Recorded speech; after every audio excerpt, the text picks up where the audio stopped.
Una inmobiliaria. Hoy vamos a platicar con Edgar Ordóñez, que es el notario número 79. Vamos a platicar un tema relevante, importante, que son los testamentos. Muchísimas gracias, Edgar, por tu tiempo y por prestarte para esta conversación el día de hoy. Un gusto, James. Un gusto estar en Radio Fórmula, de conversaciones con ustedes y platicar de este tema tan apasionante y tan solemne, como le llamamos los notarios, al testamento. Y necesario, ¿no? Creo que es algo que tendríamos que estar todos preparados para ello. Pues vámonos con esta parte, ¿no? Primero vamos a entender qué es un testamento, porque también se necesita entender el contexto, ¿no? A veces uno piensa que el testamento nada más es un instrumento que se utiliza para dejar todo, pero también se pueden dejar pedacitos, ¿no? Como los legados que le llaman. ¿Por qué no partimos de ahí para que se entienda muy bien qué es esto? Bueno, el testamento viene de una palabra del derecho romano, que es testamentio mentis, que significa testimonio de la voluntad. En el actual Código Civil, el testamento es una declaración unilateral de la voluntad que se expresa por un testador para después de su muerte cómo deja sus bienes. Y lo que tú dices es cierto, puede ser dejar todos o parcialmente algunos bienes a favor de sus herederos. El testamento es una figura jurídica que se utiliza muchísimo y hay varias formas de hacerlo. Pero en estos tiempos de la pandemia, en estos tiempos de emergencia sanitaria, es muy importante que las familias hagan su testamento para evitar problemas jurídicos o trámites engorrosos que algunas veces les cuesta más. Es importante y vamos a entender esto. Vamos a suponer una casa, un coche, unas joyas y una cuenta de cheques. Y tengo 4 hijos y les quiero dejar a cada uno de mis hijos una parte alícuota, como sería, o una parte proporcional de todo. ¿Cómo funcionaría esto? ¿Cómo lo tendría que presentar una persona ante un notario para que esto pudiera, además de surtir efecto después de la muerte, pues tener congruencia, ¿no? Sí, fíjate que en este caso, si hay 4 hijos y hay 4 bienes, tanto materiales como inversiones o cheques, un testador puede disponer y decir: dejo a mis 4 hijos de nombre fulano, sotano, vengano y de tales edades todos mis bienes, derechos, acciones, inversiones, seguros, etc. Y lo divide en partes iguales. Algunas veces se pone que si yo quiero definir que de esos 4 bienes la vivienda es para la hija menor, puedo definir lo que se llama el legado. Especifica claramente el testador que a su fallecimiento esta casa es para la hija menor.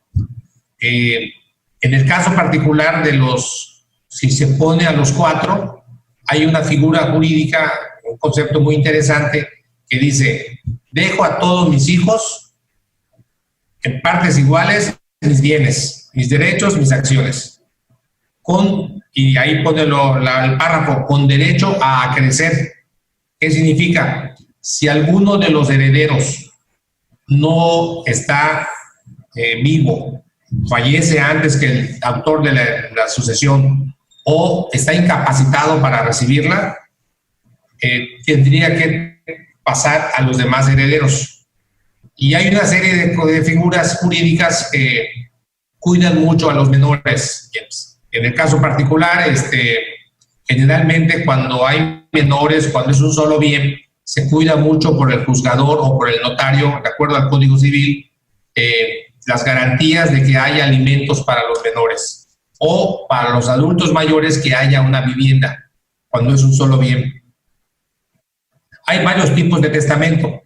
El Código Civil en México habla del testamento público abierto, testamento público cerrado, testamento hológrafo, y ahí derivan algunos testamentos especiales como el marítimo, como el que sucede, por ejemplo, en un avión, aéreo, que es una voluntad expresa de alguien que está en ese momento perdiendo la vida. Y ha habido casos interesantes en el tema, ¿no? Es decir, que si yo voy en un avión y me da un infarto y quiero dejar un testamento, ¿lo puedo hacer ahí? Puedes escribirlo con tu puño y letra y decir, en este momento me encuentro tal, y ante 2 testigos, los que están a tu lado, y pedirle a la azafata, que le diga al capitán, que él te testimonie de que tú, por razones de emergencia, tuviste que hacerlo así, y es tu puño y letra con 2 testigos, y eso debe ser una legal disposición testamentaria, no obstante haya sido en esa situación. Se llama hológrafo. Es muy interesante esa parte, ¿no? Y también creo, y me vas a corregir aquí si estoy en lo correcto, los testamentos pueden legar usos, frutos, propiedad. Yo recuerdo que en algún momento un testamento en el que escuché, bueno, lo conocí, el padre legaba, en este caso, la vivienda a la madre solo en usufructo y a los hijos en propiedad. Y además había una cláusula específica que decía que si los hijos se casaban por bienes mancomunados, iban a ser excluidos de los legados o de la herencia que iban a recibir. Estas cosas son muy interesantes porque es una voluntad de alguien que está preveniendo antes de tener un deceso, y eso yo creo que es muy, muy importante. Hace un momento platicábamos de las disposiciones que se pueden hacer. ¿Qué opinas al respecto tú, Edgar? Bueno, es muy importante establecer condiciones. El testador tiene ese derecho, y en las condiciones, como tú señalas, puede nombrar a un usufructo vitalicio, a la esposa, y darle en herencia a los hijos el bien inmueble o la casa. También puede poner condiciones de que los herederos no pueden disponer de la casa como derecho real o dominio hasta después de cumplir 24 años, para que no lo vendan antes el bien y les sirva de patrimonio. O sea, puedes poner varias condiciones. Eso es muy interesante, ¿eh? Y además debemos también entender la figura de quién va a administrar esto, ¿no? Que en este caso son los albaceas, entiendo. Y puedes nombrar un albacea y un albacea sustituto, y eso puede ser algo también importante, porque no sé si el albacea se puede morir. Sí, generalmente en el testamento tenemos que nombrar un albacea, y algunas veces nombramos un albacea sustituto. También, si hay menores, se pueden nombrar tutores testamentarios. En fin, hay una serie de conceptos que se pueden incluir en el testamento. Y si bien es cierto, el testamento ahorita es muy importante, James, por el programa que tiene el gobierno del Estado de impulsar que todos hagan su testamento. Porque si no haces tu testamento en estos momentos, dejamos cargas, dejamos problemas jurídicos que no están muy ordenados y nos puede costar más económicamente. No todos... ¿De qué consta ese programa? Este programa lo ha ampliado el gobierno del Estado y es muy importante para garantizar mayor seguridad al patrimonio de las familias. El testamento se daba un precio especial en el mes de septiembre, después se amplió a octubre. Ahora, por gestiones entre el gobierno del Estado y el Colegio de Notarios, se ha ampliado de julio a octubre. Entonces, estos meses, aparte de que se amplió el tiempo, el precio es de 1,700 pesos, que es casi un 22%, 25% del precio real del testamento, y ayuda mucho a la economía familiar. Pero también ayuda mucho a los sucesores o a los herederos a que no les cueste más una sucesión testamentaria o intestada. Y aquí es donde tenemos que apoyar mucho este programa para las familias, sobre todo las familias que cuentan con bienes, que tienen una casa, que tienen un automóvil, o que tienen algunas joyas de la familia o algunas pinturas de los hijos, etcétera, etcétera. hay todo lo que tú tengas en tu patrimonio, puedes heredarlo, puedes testarlo y puedes legarlo. Hay otras figuras también como la donación al viva, etc. Y a ver, nos quedan 3 minutitos, Edgar. Te pediría que tratáramos 2 temas.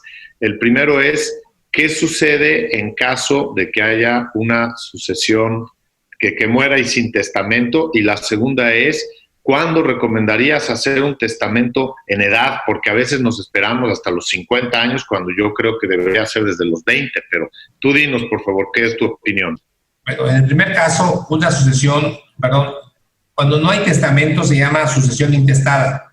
¿Qué significa? Que no dejó testamento el testador y concurren todos los que tengan derecho a denunciar la herencia. Hay gente, por ejemplo, que muere y tiene varios bienes, tiene varios hijos, tuvo alguna familia o fue divorciado, y esto puede crear problemas a la hora de definir la partición de la herencia, porque todos asumen que tienen los mismos derechos. La madre, los hijos, la concubina, actualmente, el Código Civil señala que también tienen derechos, los hijos reconocidos, y también ha habido casos de hijos que no han sido reconocidos, pero también que tienen derechos de sangre y solicitan participar en la herencia, y si tiene que hacer pruebas de sanguinidad y otra serie de cosas. Es muy tardado porque algunas veces hay que recopilar la información, hacer avisos en el periódico para decir que ya murió tal persona y está en tal juzgado, la sucesión intestada, y ahí es donde comparecen todos los que tienen derecho. En el caso del testamento, pues ya es muy claro. En el testamento tú puedes decir, mis bienes son para mi esposa, para mis hijos, en partes iguales. O puedes decir, este bien es para mi hijo mayor, esta casa es para mi hija menor, esta cuenta de cheques o esta inversión es para mi esposa, y dejo de usufructo vitalicio la casa. Pues la verdad es que hay toda una combinación. Se nos acabó el tiempo. Una inmobiliaria. Las opiniones expresadas en este programa son responsabilidad de quienes las emiten